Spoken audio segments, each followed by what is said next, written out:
بسم اللہ الرحمن الرحیم۔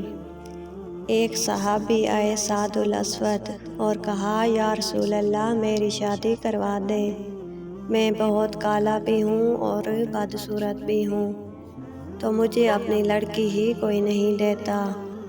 آپ نے کہا اچھا، اور پھر پوچھا کیا عمر بن وہب بیٹھے ہیں؟ بتایا گیا نہیں، تو فرمایا عمر بن وہب کے پاس جاؤ اور کہو کہ مجھے اللہ کے نبی نے بھیجا ہے اور مجھے اپنی بیٹی نکاح میں دے دو۔ عمر بن وہب کافی خوبصورت بھی تھے اور مالدار بھی تھے۔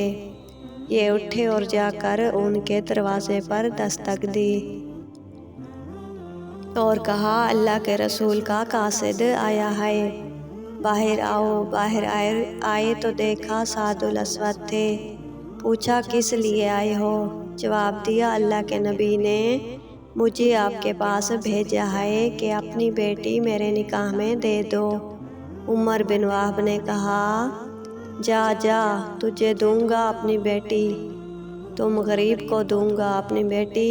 سعد الاسود اسی قدموں کے ساتھ واپس آ گئے، لیکن عمر بن وہب کی بیٹی نے ساری بات سن لی۔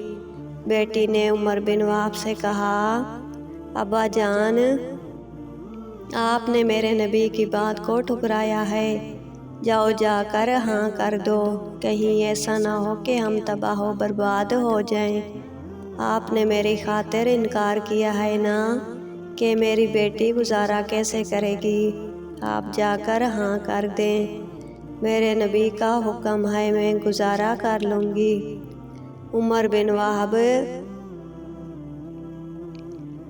مجلس میں آئے تو سعد الاسود پہلے مجلس میں آئے بیٹھے تھے۔ اللہ کے نبی نے عمر بن وہب کو دیکھا تو کہا عمر بن وہب، آپ نے تو ہماری بات ہی ٹھکرا دی۔ کہا یا رسول اللہ میں نے نہیں ٹھکرائی، میں حاضر ہوں۔ یا رسول اللہ آپ میری بیٹی کا سعد الاسود کے ساتھ نکاح پڑھیں۔ 400 درہم حق مہر طے ہوا۔ آپ نے فرمایا سعد اپنی بیوی کو لے جاؤ، اور کہا یا رسول اللہ پیسے کہاں سے لاؤں؟ میرے پاس تو حق مہر ادا کرنے کے پیسے ہی نہیں ہیں۔ آپ نے فرمایا تم عبد الرحمن بن عوف کے پاس جاؤ اور ان سے کہو کہ اللہ کے نبی نے مجھے بھیجا ہے اور وہ تمہارا کام کر دیں گے۔ عبد الرحمن بن عوف وہ صحابی تھے جن کو دنیا میں ہی جنت کی بشارت دے دی گئی تھی، اور وہ اتنے امیر تھے کہ ان کے بارے میں علماء کرام لکھتے ہیں اگر آج کے دور میں ہوتے تو اتنا پیسہ تھا ان کے پاس کہ پورا یورپ خرید سکتے تھے، لیکن ایماندار تاجر تھے اور اللہ کے نبی نے ان کو دنیا میں ہی جنت کی بشارت دے دی تھی۔ سعد ان کے پاس گئے، اللہ کے نبی کا پیغام دیا تو انہوں نے رقم کا بندوبست کر دیا اور 400 درہم سے زیادہ پیسے جمع ہو گئے۔ سعد نے سوچا 400 درہم تو بیوی کو حق مہر دوں گا، باقی میں بیوی کے لیے کچھ تحائف لے لیتا ہوں، اور بازار چلے گئے۔ بازار میں داخل ہوئے تو اتنے میں اعلان ہوا کہ مدینے پر کچھ بدوؤں نے حملہ کر دیا ہے۔ جیسے ان کے کان میں آواز پڑی کہ مسلمانوں آؤ دفاع کرنے کے لیے، تو بیوی کے تحائف کا خیال ترک کیا، ایک گھوڑا اور تلوار خریدی اور لشکر میں گھس گئے۔ لڑتے لڑتے ان کا گھوڑا زخمی ہو کر نیچے گرا اور بدوؤں نے ان پر حملہ کر دیا، تو اچانک دور سے اللہ کے نبی کی سعد پر نظر پڑی تو لپکے سعد تم یہاں کیا کر رہے ہو؟ تمہیں تو میں نے تمہاری بیوی کے پاس بھیجا تھا۔ تب تک سعد الاسود شہید ہو چکے تھے۔